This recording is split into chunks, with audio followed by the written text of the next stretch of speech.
The movie begins with a shot of Max standing alone in the desert wasteland. His weathered, rugged look tells us he's been surviving alone for a long time.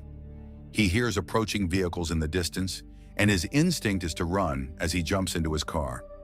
The Interceptor, a group of war boys, gives chase while speeding away. Max is haunted by fragmented flashbacks of his family, a wife and a child showing the psychological trauma he's carrying, despite his best efforts to escape. Max is captured by the war boys, subdued, and brought to the Citadel, a towering fortress, ruled by a Joe. Max is dragged into the bowels of the Citadel, stripped and branded like cattle. He's placed in a cage and is shown to be nothing more than a resource in this world, reduced to the role of a blood bag because of his universal blood type. As the war boy hook Max up to a blood transfusion system, we see them pump his blood into Nuck, a sickly war boy who needs it to continue fighting. This initial look at the Citadel highlights the brutal, dehumanizing nature of Joe's society, where everything and everyone is treated as a resource, including water, food, gasoline, and even people in the Citadel's upper levels. We are introduced to Immortan Joe, a tyrannical ruler who wears a terrifying skull-like oxygen mask and armor. Joe keeps a group of beautiful young women known as the Five Wives imprisoned to breed a new generation of healthy offspring. The women have been kept under lock and key, dehumanized as prize breeders, because the radiation poisoning in this world makes many people sterile or causes severe mutations. Imperator Furiosa, one of Immortan Joe's trusted lieutenants, is introduced leading a convoy in a massive war rig to collect gasoline from Gastown and bullets from the bullet farm. Furiosa looks stoic and scarred with a mechanical prosthetic arm. However, as the convoy moves along the road, Furiosa suddenly veers off course. We soon learn that this is a planned escape. Furiosa has smuggled Joe's 5 wives into the war rig, and they are making a desperate attempt to flee. The tension builds as the convoy's war boys realize something is wrong, and Furiosa's betrayal becomes apparent to Immortan Joe. Furious, Joe unleashes his war boys in a massive pursuit. New, recovering from his blood transfusion, demands to join the chase with Max still hooked up to him as a portable blood bag. This creates an immediate sense of urgency, with the convoy chasing Furiosa and the war boys all clamoring for the glory of capturing her. Furiosa leads the war rig into the desert, and the first real action sequence begins. Immortan Joe's massive convoy follows, featuring bizarre weaponized vehicles and frenzied war boys. The cars are an imaginative mix of post-apocalyptic madness, spiked vehicles, motorcycles, and custom war machines rigged with harpoons, spikes, and explosives. Nuck, with Max strapped to the front of his car like a hood ornament, is among the most eager, hoping to make his way to Valhalla, their heaven, by dying a glorious death for Joe. The war boys' religious fanaticism is revealed as they spray chrome paint onto their mouths, preparing for death by shouting, "Witness me." The convoy barrels into a massive sandstorm that rages across the desert, a storm so large and intense that it includes tornadoes made of sand and lightning. This sequence is one of the film's most visually stunning. Amid the chaos, Furiosa steers the war rig through the storm, trying to escape. New, believing he can take out Furiosa, drives his car straight into the sandstorm, shouting, "I live, I die, I live again." Max, still chained to the front of Nux's car, struggles to free himself while they plunge into the storm. The storm tears through the convoy, causing catastrophic damage. Warboy vehicles are tossed into the air, and many are destroyed. Nux's car crashes, killing his co-driver and knocking New. Unconscious Max is finally able to free himself, although he's still chained to KN. He uses a knife to cut the tubing, connecting him to KN/CK, but he can't yet remove the chain itself after surviving the storm. Max finds the war rig stuck in the sand and approaches cautiously. He encounters Furiosa and the wives repairing the rig, still chained to Nux's unconscious body. Max demands water and weapons, Furiosa, and the wives resist, leading to a tense standoff. The scene is intensely physical, with Max and Furiosa grappling in a brutal fight. Furiosa shows her combat prowess, using her prosthetic arm as a weapon, but Max is a feral survivor and eventually gains the upper hand. Despite the hostility, Max eventually agrees to help them once he realizes they have the water and resources he needs. He still remains guarded, however, and his interactions with the wives, particularly Splendid Engad, are initially tour and suspicious.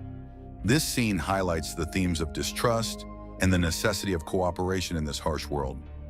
Meanwhile, Nuck regains consciousness and, obsessed with completing his mission, sneaks onto the war rig. Initially, he tries to sabotage it from within, but his efforts are quickly thwarted by the wives, who are surprisingly resourceful. Despite his initial aggression, Capable takes pity on Nuck and comforts him, marking the beginning of a subtle, unexpected bond between them. Back at the Citadel, Orton Joe is apoplectic with rage upon discovering Furiosa's betrayal and the escape of the wives. The film gives us a brief look into the political structure of this dystopia as Joe calls on his allies from Gastown and the Bullet Farm, leading to a large-scale pursuit involving multiple factions. This reinforces Joe's power and the interconnectedness of resources in this apocalyptic world. Water gas, G, and bullets are the currency of survival. As the war rig approaches a canyon, Furiosa encounters a gang of bikers who control the pass. She has made a deal with them to blow up the canyon after she passes to block Joe's forces. However, the bikers, seeing Joe's army close behind, attack early. This leads to an extended action sequence where Furiosa, Max, and the wives must fend off the bikers. Max's brutal efficiency in fighting and shooting becomes clear here as he and Furiosa work together seamlessly, though not without friction. The war rig blasts through the canyon, but Joe's army is relentless, and the chase continues as the war rig drives into a dark, swampy area. It becomes bogged down in the mud. The swamp is eerie, filled with ominous, twisted trees and deep sludge. During this sequence, Furiosa reveals to Max and the wives her true intention to take them to the Green Place, a fertile land where she was born, far from Joe's reach. As they struggle through the swamp, they are attacked by the Bullet Farmer, one of Joe's closest allies. He approaches in a vehicle outfitted with dozens of mounted guns and spotlights, creating a nightmarish, hellish atmosphere. Max takes matters into his own hands, sneaking out into the dark to deal with the Bullet Farmer. A distant explosion signals that he has succeeded, and when he returns covered in blood and carrying weapons, it's clear that Max is a hardened survivor, willing to do whatever is necessary. As dawn breaks, the war rig finally reaches a group of older women on motorcycles, the Vuvalini, Furiosa's people. However, Furiosa is devastated to learn that the Green Place no longer exists. It has turned into the same poisoned, desolate swamp they recently passed through. The harsh reality of the post-apocalyptic world hits hard, and Furiosa breaks down, screaming in despair. This scene is deeply emotional, showcasing Furiosa's vulnerability and sense of hopelessness. While Furiosa and the Vuvalini discuss traveling further into the desert, Max, who has been mostly passive in their plans so far, comes up with a new idea: return to the Citadel with Joe's army far behind them, and the Citadel lightly guarded. They have a chance to take it over. Max's proposal is pragmatic yet daring, and though reluctant at first, the group agrees to the plan. The last act of the film is an extended epic chase back to the Citadel. Furiosa and the Vuvalini drive the war rig full speed toward Joe's forces. What follows is a chaotic, intense battle with explosions, harpoons, and war machines clashing on the desolate highway. The action is relentless, with multiple characters risking their lives. Nuck, who has now fully defected to the side of Furiosa, and the wives, performs a heroic act by sacrificing himself to ensure the war rig can escape. In a climactic showdown, Furiosa confronts a tyrant. Joe, head and weakened, but resolute, she fights through Joe's guards. The tension builds as she finally gets close to Joe, ripping off his mask in a brutal move that leads to his death. His grotesque death is symbolic of the end of the oppressive regime he built around control and exploitation. Furiosa is gravely wounded during the final battle in a poignant moment. Max, who has been emotionally distant throughout the film, chooses to save her. He performs a blood transfusion using his own blood, recalling his earlier role as a blood bag, but this time willingly offering it to save a comrade. The surviving members of the group return to the Citadel, with Joe's body exposing his death to the oppressed citizens. The war boys are stunned, and the citizens rise up to overthrow the remaining leadership. Hoarded by Joe is released to the people, symbolizing a new beginning. In the final moments, Furiosa is hailed as a hero by the people ascending the Citadel's platform.